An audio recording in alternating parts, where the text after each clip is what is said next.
Assalamualaikum warahmatullahi wabarakatuh. A'udzubillahi minasyaitonir rajim. Bismillahirrahmanirrahim. Alhamdulillahi rabbil alamin. Wassalatu wassalamu ala asyrafil anbiya'i wal mursalin. Sayyidina maulana wa nabiyyina wa habibina wa syafi'ina wa qudwatina wa uswatina Muhammadin sallallahu alaihi wasallam wa ala alihi wa ashabihi ajma'in. اللهم فقهنا في الدين وافتح علينا فتوح العارفين واجعل أعمالنا خالصة لوجهك الكريم يا أرحم الراحمين. اللهم افتح علينا حكمتك وانشر علينا من خزائن رحمتك يا أرحم الراحمين. رب اشرح لي صدري ويسر لي أمري واحلل عقدة من لساني يفقهوا قولي والحمد لله رب العالمين آمين. قال المصنف رحمه الله تعالى ونفعنا وإياكم بعلومه في الدارين آمين. Alhamdulillah. Pertama selamanya marilah sama-sama kita rafa'kan setinggi-tinggi kesyukuran kita ke hadrat Allah Subhanahu wa taala, kerana pada malam ini Allah taala masih lagi memberikan kesempatan kepada kita. Allah taala masih lagi mengurniakan kepada kita daripada segala nikmat yang dikurniakan oleh Allah Ta'ala akan sekalian hamba-hambanya, termasuklah dua nikmat yang terbesar daripada nikmat iman dan juga nikmat Islam. Kemudian nikmat sihat tubuh badan, boleh buat amal ibadat kepada Allah Ta'ala dalam keadaan sihat, dalam keadaan bertenaga, boleh buat amal ibadat kepada Allah Ta'ala, boleh hadir semaya berjemaah di rumah Allah Ta'ala. Kemudian boleh duduk dalam majlis ilmu yang dikatakan sebagai Raudhatun min Riyadhil Jannah, satu taman daripada taman-taman syurga. Kemudian juga Allah Ta'ala beri kepada kita nikmat kesempatan, ada masa boleh buat amal, boleh mendengar. Bila mana masih ramai lagi sahabat-sahabat kita di luar sana yang tak ada masa, lorak semacam. Lorak semacam dengan urusan macam-macam.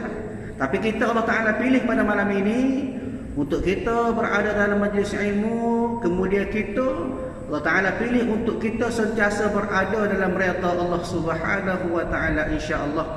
Mudah-mudahan kita minta dengan Allah Subhanahu wa Ta'ala supaya kehadiran kita pada malam ini, supaya Allah Ta'ala jadikan sebagai salah satu daripada catatan amalan kebajikan kita untuk kita bawa menghadap Allah Ta'ala pada hari akhirat nanti, insya-Allah. Tuan-tuan, puan-puan yang dirahmati oleh Allah Subhanahu wa Ta'ala, insya-Allah pada malam ini kita sambung kuliah kita daripada kitab Minhajul Abidin pada muka surat yang ke-8. Baris yang ke-15 daripada bawah ke atas. Baris 15 daripada bawah ke atas pada muka surat 8, dan kita masih lagi berada dalam perbincangan ataupun tajuk pada bahagian ataupun halangan yang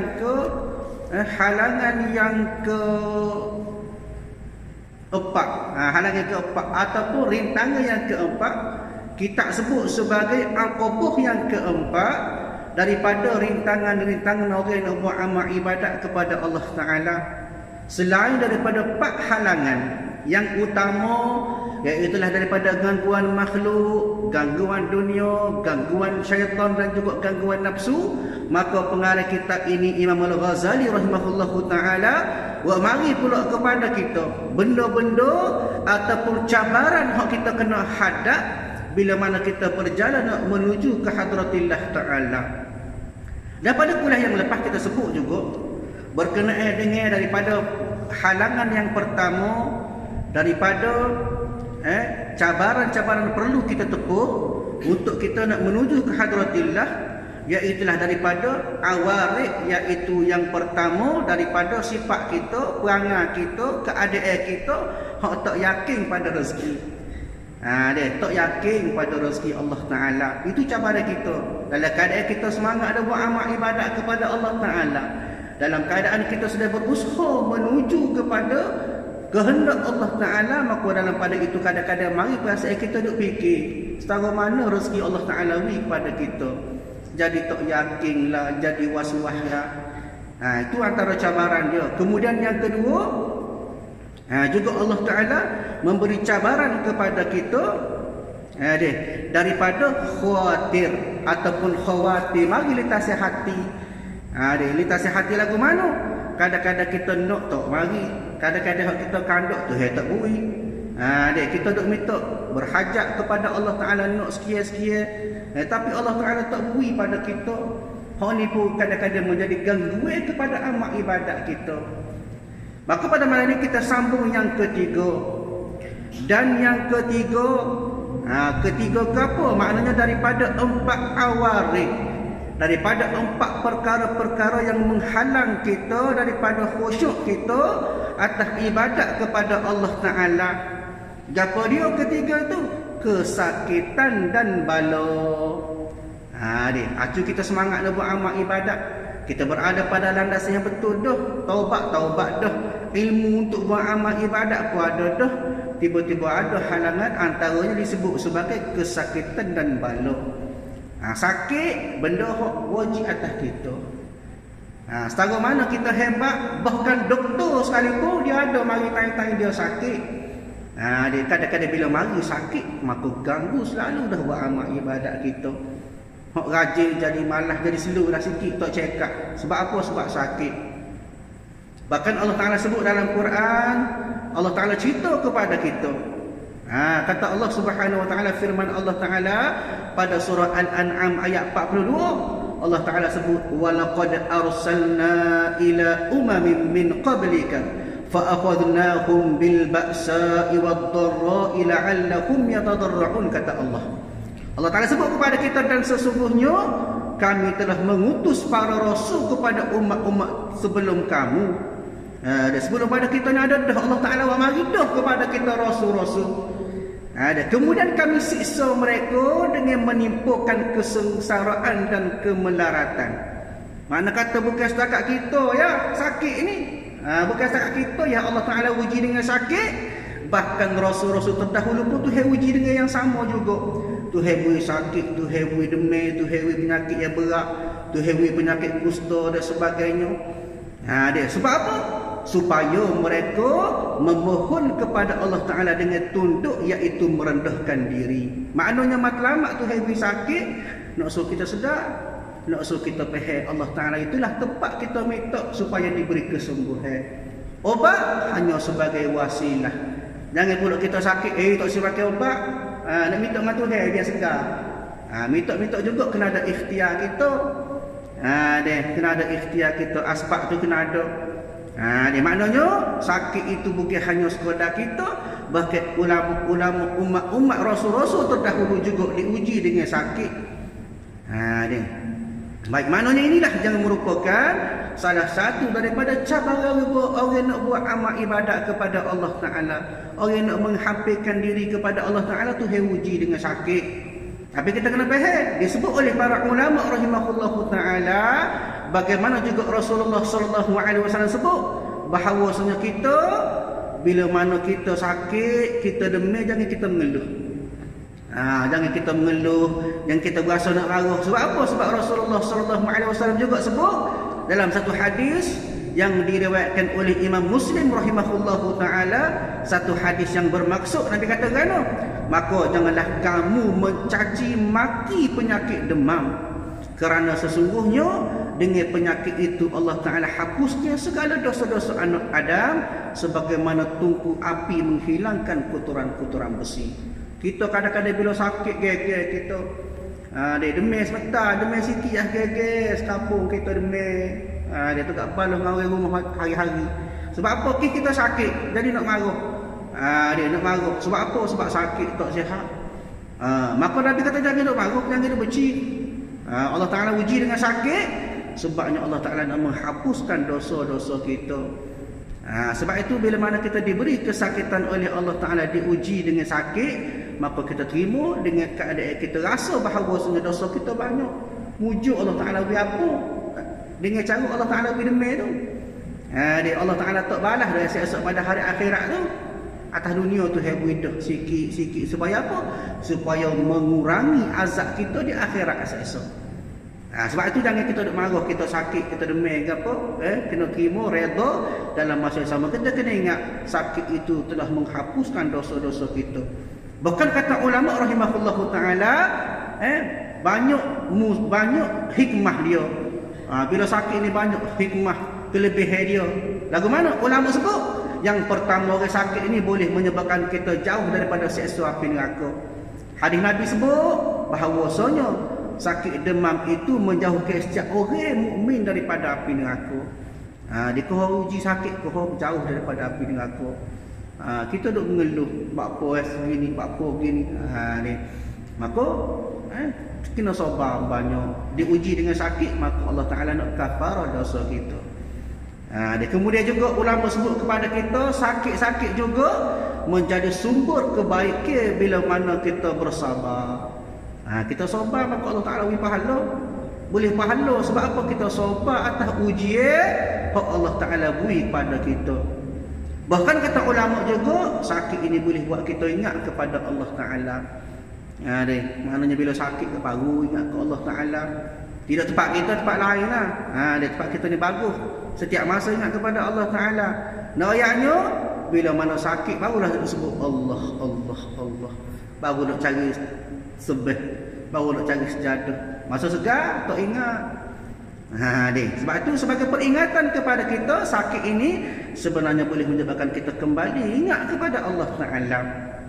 Sebab itulah tuan-tuan yang dirahmati oleh Allah, bila mana hadirnya diberi ujian sakit kepada kita, maka kita kena terima dalam masa sama. Kita kena ingat bahawa sakit itu adalah satu cara Allah Ta'ala nak menggugurkan dosa-dosa kita. Ini baik. Maknanya yang ketiga daripada penghala ibadat, iaitulah sakit dan bala. Bala pun lagu tu juga.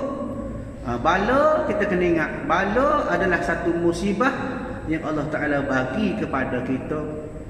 Hadis Nabi SAW sebut kepada kita, An Ali radhiyallahu anhu qala Rasulullah sallallahu alaihi wasallam, idza fa'alat ummati 15 khoslatan halla bihal bala, qila wa ma hiya ya Rasulullah, qala idza kana al-mughnim dawlan والأمانة مغنما والزكاة مغرما وأطاع الرجل زوجته وحق أمه وجعى أباه وارتفعت الأصوات في المساجد وكان زعيم القوم أذلهم وأكرم الرجل محافة شره وشاربة الحمور ولبس الحرير واتخذت القيانات والمعارف ولعن أجر هذه الأمة أولها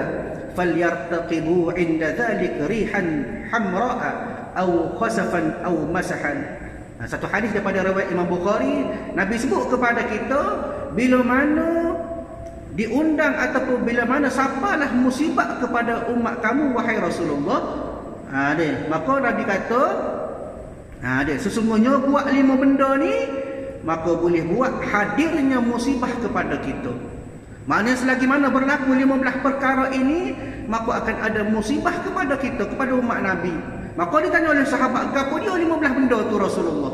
Maka Rasulullah jawab kepada sahabat, yang pertama apa dia? Apabila orang yang berperilaku buruk. Lagu mana perilaku buruk? Dia ambil keuntungan dunia atas kepentingan peribadi. Dijadikan dan dipilih sebagai pemimpin masyarakat. Ni orang-orang yang ada kuasa, orang-orang yang ada pengaruh, guna atas kepentingan peribadi. Maka akan turun musibah kepada kita. Yang kedua kata Nabi, bila mana orang itu diterima amanah, maka amanah itu diambil kesempatan untuk dapat keuntungan dunia. Orang kepercayaan kepada dia, dia memperkhianati, malah dia guna untuk kepentingan dia seorang. Maka bila ada lagu ni, maka musibah akan turun, bala tu hebat turun kepada kita. Yang ketiga kata Nabi, bila mana zakat tak segera dibayar. Ni peringatan pada orang tak bayar zakat. Zakat tak bayar. Lepas tu pula bui pada orang yang tidak layak atas zakat. Dia ambil pula kepentingan atas kepentingan peribadi. Maka ada berlaku lagu ni, turunnya bala kepada kita. Nabi sebut pada kita. Kemudian pula yang keempat, apabila seorang suami sudah tunduk kepada isteri. Ni banyak berlaku tapi tidak tempat kita, tempat lain. Suami tunduk kepada isteri. Makna kata tunduk tu lagu mana? Tunduk atas benda-benda hak tak kena dengan syarak. Bini tak tutup aurat, tak tegur. Ni bini buat maksiat tak larang. Tempat lain lah tempat kita batu berlaku. Alhamdulillah. Maknanya bila mana suami tunduk kepada isteri, maka selagi tu bala Allah Ta'ala buat turun pada kita. Kita kena cek. Yang kelima Nabi sebut, bila mana seorang manusia sudah berani menyakiti hati ibu dia sendiri. Ini pun salah satu tanda pucuk jadi berlakunya banyak musibah Allah Ta'ala buat turun bala. Kemudian yang keenam, bila mana manusia sudah berani menetek kepada ayah kandung dia. Ketujuh, bila mana ada suara-suara di masjid panggil bel sebagainya, panggil suruh semaya, maka dia tahu dah tapi dia tidak hadir. Ni tempat lain lah, tempat kita tak penuh sama masjid. Alhamdulillah. Maknanya teguran kepada kita lah. Kita dia fikir apa tu yang waktu kepada kita bala pasal ke tsunami, ke COVID-19, dia ke demam tahu sebagainya, kuku dan mulut, macam-macam penyakit. Sebab apa? Sebab banyak berlaku benda-benda yang Nabi sebut kepada kita. Bila mana berlaku benda-benda ni, maka selagi itulah diturunkan bala kepada kita. Kemudian banyak lagi Nabi sebut kepada kita orang yang jadi kepercayaan, tidak guna kepercayaan tersebut atas agama. Bila mana ada juga orang-orang yang dia memuliakan seseorang, dia sanjung seseorang atas sebab rasa takut, tidak takut pada Allah Ta'ala, takut ke orang. Bila mana ada benda-benda mabuk ke, bila mana kain sutera, orang lelaki pakai kain sutera, bila mana hak halal jadi haram, haram jadi halal. Bila mana alat muzik dipermainkan hingga lalai ingat kepada Allah Ta'ala. Kemudian terakhir, bila mana ada orang belajar ilmu tapi bukan ilmu agama, bahkan semata-mata untuk dapat pekerjaan atas dunia. Inilah kadang-kadang kita tak rasa, kita dah dapat bencana alam. Dia bencana alam tu heavy, tapi hakikatnya kembali kepada kita sebenarnya. Punca ada pada kita menyebabkan Allah Ta'ala waktu bala dia bencana kepada kita. Dan ketiga, kesakitan dan bala inilah mengganggu ibadat kita. Cuma buat amal ibadat kepada Allah Ta'ala, mari sakit, turun bala. Maka dituangkan atasnya daripada tiap-tiap pihak. Kadang-kadang mari tu macam-macam pihak. Depan, belakang, kiri, kanan, kena atas kita ujian tu heavy. Sakit semacam, ujian, bala semacam. Maka ini mengganggu amal ibadat kita kepada Allah Ta'ala. Istimewa, makna kata lebih-lebih lagi pula, dan senyap engkau diberikan.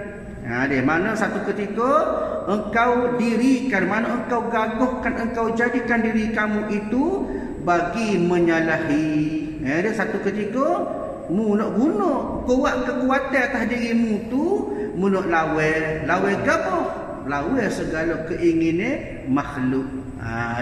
Kita acu nak perang dengan makhluk, nak lawan segala keinginan makhluk, tiba-tiba diuji dengan bala. Dan berperang juga bagi menyalahi kehendak syaitan. Dia ni pun kena lawan juga. Nafsu kita, syaitan kita, makhluk dunia, semua tu kena lawan belaka. Supaya apa? Supaya segala amal ibadat kita tadi berbetulan dengan Allah Ta'ala nak, tak terpesong lah. Dan melawan bagi nafsu, nak lawan kehendak nafsu juga. Begitulah. Dengan keadaan kita nak lawan nafsu, nak lawan dunia, lawan makhluk, lawan syaitan, kena lawan juga ujian, kena lawan bala, kena lawan daripada segala kesakitan yang Allah Ta'ala beri kepada kita tu. Maka beberapa makna kata banyak tu lah. Daripada apa tu? Daripada teberkalan, maknanya daripada benda-benda pahit yang kita telah tadi, yang ditalannya kita tak telah, kita nak lawan benda payah-payah, nak lawan dunia payah, nak lawan nafsu payah, lawan syaitan payah, tambah lagi nak lawan dengan bala sakit hak tu hebui. Dia payah berlaku nak lawan. Pasal apa? Inilah yang dikatakan sebagai thaqilah 'alan nafs, berat atas nafsu kebaikan kita. Dia jadi payah, nak bangun pagi payah dah. Dia bangun pagi sembahyang subuh payah dah. Dia ayatnya payah kita nak lawan tu, baru pahit kita nak telan tu, dan beberapa kepayahan, kesusahan dia yang berhadap akan dia. Kau kena tepuh belakang dah ni. Nak kepada amal yang bagus, nak kepada amal soleh, nak kepada amal ibadah yang baik, maka pokok mana pun kita kena lawan belakang segala cubaan, segala halangan yang Allah Taala beri pada kita ni. Dia. Dan beberapa daripada duka cita, dia duka cita ni kadang-kadang mari masalah dah. Dia beberapa kesedihan kepada kita, bencana kepada kita, bala dan sebagainya, duka cita yang melintang akan dia. Hok duk sekat kita daripada buat amal ibadat tadi. Acu nak jadi rajin nak buat amal ibadat, tiba-tiba Tuhan uji anak kita demi. Jadi peling lah. Kurang dah jadi amal. Hok sepatutnya bangun malam buat amal ibadat, terpaksa bangun malam duk cara anak demi. Ia jadi berubah dah. Sebab apa? Sebab ujian-ujian yang Allah datangkan kepada kita melalui kesakitan dan juga bala tadi. Di mana jadi juga cerita lah kepada kita, satu kesedihan pada kita, sebabnya benda tu mari kepada kita, dan beberapa banyaknya tadi daripada bala yang dapat akan dia. Mana hal ni semua ni merupakan cabaran kepada kita pada pihak bala dan juga kesakitan Allah Ta'ala ada uji kita tadi. Sebab itu kadang-kadang kita kena beringat, bila mana sihat, buat amal ibadat kepada Allah Ta'ala sebetul-betul. Jangan tunggu kita ni jelbek atas lembek baru nak cari sebeh, baru nak cari surah Yasin. Jadi sebab itulah kena nak kepada kita ni terima hakikat bahawa sebenarnya kita ni manusia kadang-kadang diuji dengan kesakitan. Cuma kita kena ingat bahawasanya segala bala yang Allah Ta'ala beri tadi, sesungguhnya Allah Ta'ala boleh hakat bila-bila masa dengan adanya taubat daripada kita. Dan moga Allah Ta'ala waktu bala tadi tu kerana silap kita. Dia salah kita dengan Allah Ta'ala. Dia maka cara dia nak suruh Allah Ta'ala hakat bala, kena banyakkan bertaubat kepada Allah Ta'ala. Dia bahkan satu ketika disebut oleh Imam Al-Qurtubi rahimahullahu ta'ala, dia nukil ataupun dia ambil daripada Ibnu Syubaih daripada tafsir dia, maka kata Imam Al-Qurtubi rahimahullahu ta'ala, saka rajulun ila al-Hasan al-Judubah faqala lahu astaghfirullah, wa saka akhar ilaihi al-faqr faqala lahu astaghfirullah, wa qala lahu akhar ud'u Allah an yarzuqni waladan faqala lahu astaghfirullah, wa saka ilaihi akhar jafafun bustanihi faqala lahu astaghfirullah, faqulna lahu fi dhalik faqala ma qultu min indi syai'an innallaha ta'ala yaqulu fi surah Nuh. Satu ketika ada seorang laki-laki mengadu kepada Hasan Basri. Hasan Basri ini merupakan salah seorang ulama sufi yang hebat lah. Dia Hasan Al-Basri.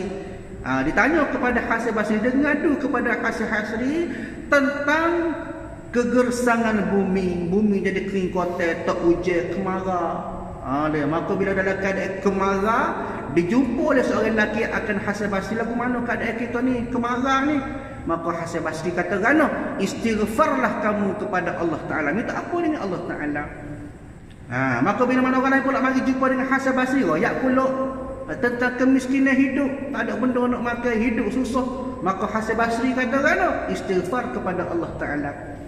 Maka mari pula orang lain jumpa dengan Hasan Basri, kata dia, "Berdoa kepada aku ya Hasan, agar Allah Ta'ala beri kepada aku anak. Aku tak ada anak. Maka minta dengan Allah Ta'ala beri anak kepada aku." Maka Hasan Basri katakan, istighfarlah kepada Allah Ta'ala. Mari pula mengadu tentang kebun dia, tak buah sebagainya, tak subur. Maka Hasan Basri katakan, istighfar juga kepada Allah Ta'ala.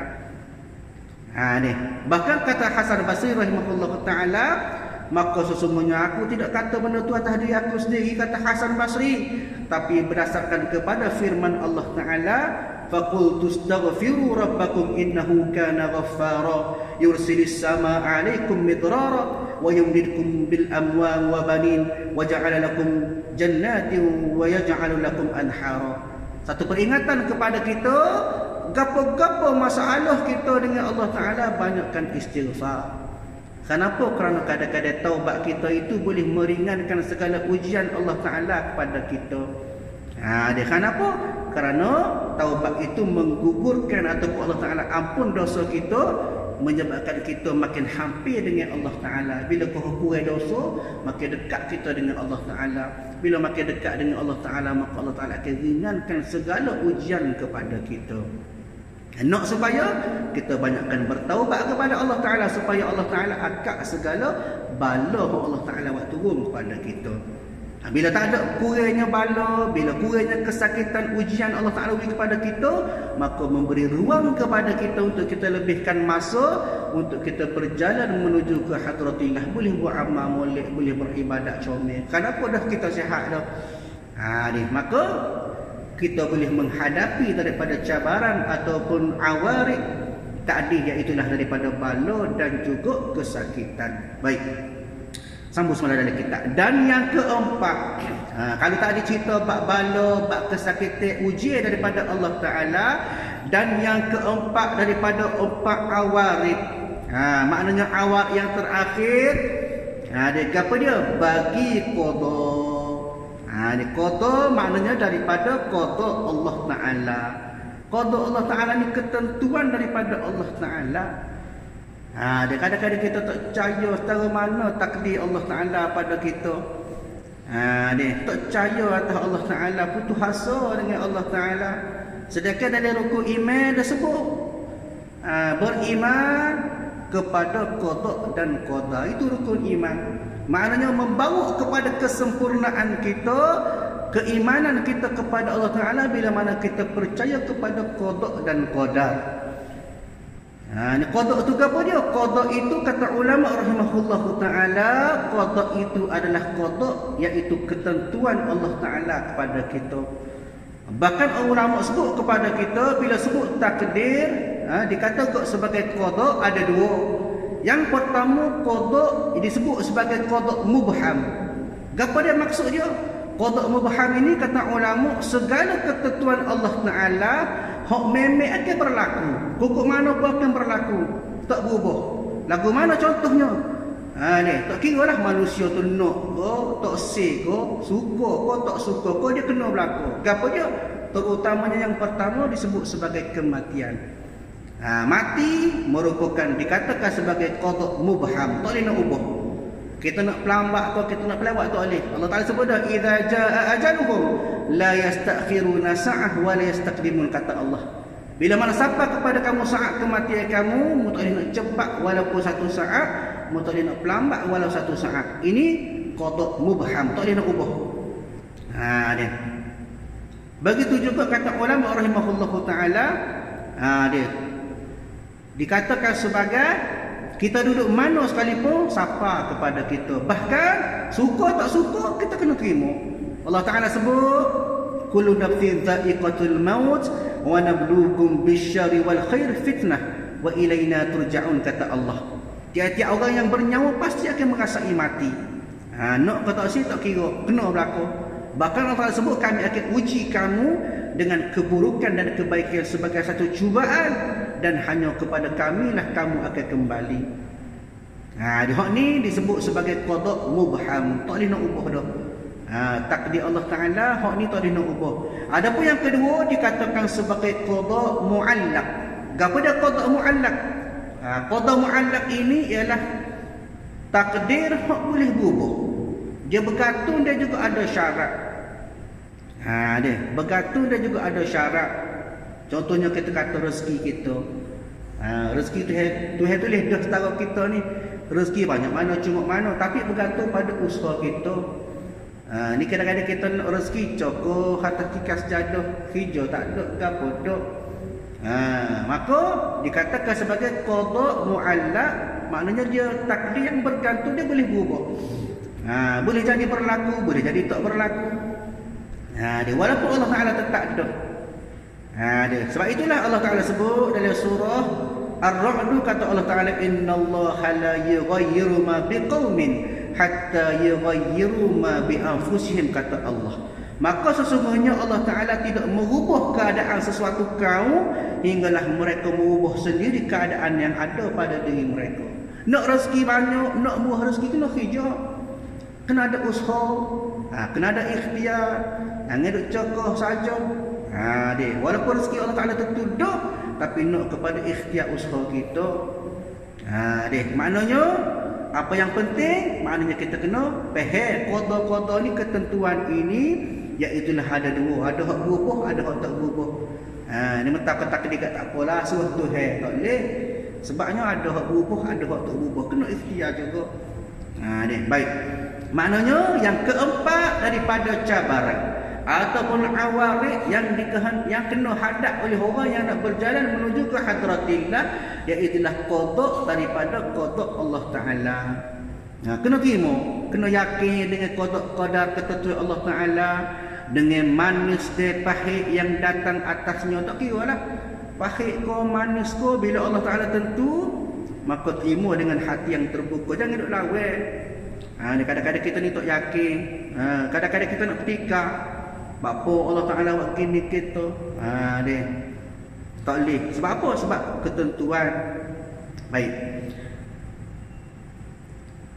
Semata-mata ketika satu ketika, maknanya mari kepada kita tak ada satu ketika, satu masa, maka satu ketika dan nafsu bersegera kepada fasad. Bila mana kita ni kadang-kadang tak yakin dengan qada kita, maka nafsu pun cocok selalu kita, supaya kita tak yakin dengan Allah Ta'ala, ketentuan Allah Ta'ala kepada kita. Nafsu dia selalu dah, bila ada peluang dia akan kecek kita. Bagaimana syaitan juga ada peluang, dia akan bawa kita kepada fasad, kepada kemungkaran, kepada kebinasaan. Dan sukhtu ni jadi marah dan bersegera kepada fitnah. Lagu mana bersegera kepada fitnah? Bila mana dia tak redha dengan ketentuan daripada Allah Ta'ala. Allah Ta'ala takdir anak kita seorang tu je, kita pun duk gelisah, duk salah ke Allah Ta'ala. Ni menyalahkan takdir Allah Ta'ala beri kepada kita, mempersoalkan segala ketentuan Allah Ta'ala, hingga kita kata lagu mana apa berlaku lagu ni atas kita. Dia pakai setengah-setengah benda, bila mana takdir itu tak boleh nak berubah dah, maka kita tak nak ta'awil dah dengan kehendak Allah Ta'ala. Inilah yang dikatakan sebagai redha dengan ketentuan takdir Allah Ta'ala. Maka dihadapkan dia di sini aqabah al-awarid. Bila mana kita selesai dah ada 4 benda tadi, maka kita dikira sebagai orang-orang yang berjaya untuk menghadapi aqabah al-awarid. Ada yang 4, ada 4 tadi. Maka berhadap kepada memutuskan dia dengan 4 perkara. Jadi cara nak lawan atas 4 benda tadi dengan 4 perkara juga. Lagu mana? Ada yang pertama, kita nak mengatasi masalah kita tak yakin dengan rezeki tadi, mula-mula tadi. Lagu mana? Tawakal atas Allah pada segala tempat rezeki. Suruh kepada Allah Ta'ala. Dia bila sebut tawakal, apa maksudnya? Kata ulama, tawakal ini kita kena membebaskan diri kita daripada bergantung kepada benda lain daripada Allah Ta'ala. Dia maknanya seruh ke bulat-bulat kepada Allah Ta'ala. Bagaimana Allah Ta'ala sebut, wa may yatawakkal 'ala Allahi fa huwa hasbuh, kata Allah Ta'ala. Dan barang siapa bertawakal kepada Allah, maka nescaya Allah Ta'ala akan cukupkan segala keperluan dia. Tak usah pusinglah bila kita tawakal kepada Allah Ta'ala. Kita kerja, cari rezeki, adalah rezeki Allah Ta'ala beri pada kita tu. Maknanya tawakal kepada Allah Ta'ala. Itu yang pertama, maknanya cara kita nak menghadapi masalah kita tak yakin dengan rezeki dengan cara tawakal. Dan yang kedua, kita nak lawan masalah kita tak yakin ataupun bimbang dengan Allah Ta'ala, kita kena tafwid. Apa dia tafwid tu? Iaitu menyerahkan diri kepada Allah Ta'ala pada segala tempat hak kita takut atas kebinasaan tadi.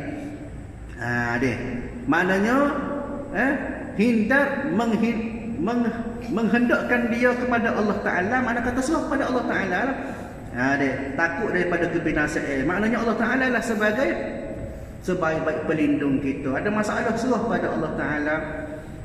Dia. Dan yang ketiga, maknanya ketiga atas nak lawan masalah sakit tadi. Ujian sakit, ujian bala, lagu mana cara dia? Iaitulah sabar. Tak kala turun kepayahan. Maknanya bila ada mari masalah kepada kita, Tuhan uji dengan sakit, Tuhan uji dengan bala kepada kita, maka kena sabar. Sabar ni hebat tuan-tuan. Dalam Quran kata ulama 90 kali Allah Ta'ala sebut berkenaan dengan sabar. Besar fadilat dia sabar. Sebab itu kata ulama sabarnya ada 3. Yang pertama, sabar sebelum daripada buat ketaatan kepada Allah Ta'ala. Lagu mana cara? Betul niat dengan Allah Ta'ala. Jauh daripada benda-benda yang boleh bawa kepada riya, bawa kepada benda-benda boleh bawa kepada takabur. Kita sabar. Senapah buat amal ibadat semata-mata kerana Allah Ta'ala, itu sabar. Yang kedua, sabar nak buat taat supaya tidak lala, tidak malas, supaya dalam keadaan khusyuk kepada Allah Ta'ala. Ni payah, sabar ni payah. Kadang-kadang nak sembahyang kat takbir, Allahu Akbar, mari selalu benda dunia. Lala dia ingat benda tu, ingat benda tu. Dalam sembahyang lah. Tanya tak sembahyang tak ingat. Tanya sembahyang yang mari. Dia sabar. Kena sabar. Jaga supaya kita ni tidak bawa benda-benda lala dalam ibadat kita. Yang ketiga, sabar selepas pada buat amal. Lagu mana? Supaya kita tidak rasa ujub, tidak rasa bangga atas diri sendiri. Ni kadang-kadang sudah sembahyang 2 rakaat baru boleh masuk syurga dah. Allah Rabbi dia tempat lain lah, tempat kita bagus. Noyanya jangan ada rasa buat amal ibadat ni semata-mata kita nak rasa kita ni hebat, tidak. Buat amal ibadat ni semata-mata kita suruh diri kita kepada Allah Ta'ala, tanggungjawab kita sebagai seorang hamba. Sebab tu nak supaya kita ni sabar. Begitu juga sebut tadi, bila mana Tuhan uji sakit, Tuhan uji bala kepada kita, maka kena sabar. Dia. Dan yang keempat makna kata cara-cara nak mengatasi bimbang kita atas ketentuan Allah Ta'ala tadi. Bila kita tak yakin dengan takdir Allah Ta'ala, lagu mana cara? Kena redha. Ada redha pada ketika turunnya qada ataupun turunnya takdir Allah Ta'ala, kita redha lah. Mana boleh ikhtiar, kita ikhtiar. Dia takut-takut boleh berubah. Kalau tak boleh ikhtiar, maka kita redha kepada Allah Ta'ala. Baik. Maka mengambil ia pada memutuskan akabah ini dengan izin Allah Ta'ala. Bila mana dah ada jalan penyelesaian kita nak menghadapi 4 halangan ibadat ini, maka minta tolong dengan Allah Ta'ala. Dengan izin Allah Ta'ala kita boleh atasi daripada masalah-masalah ataupun cabaran ini. Dan baik penolongnya, maknanya pertolongan daripada Allah Subhanahu wa Ta'ala, insya-Allah.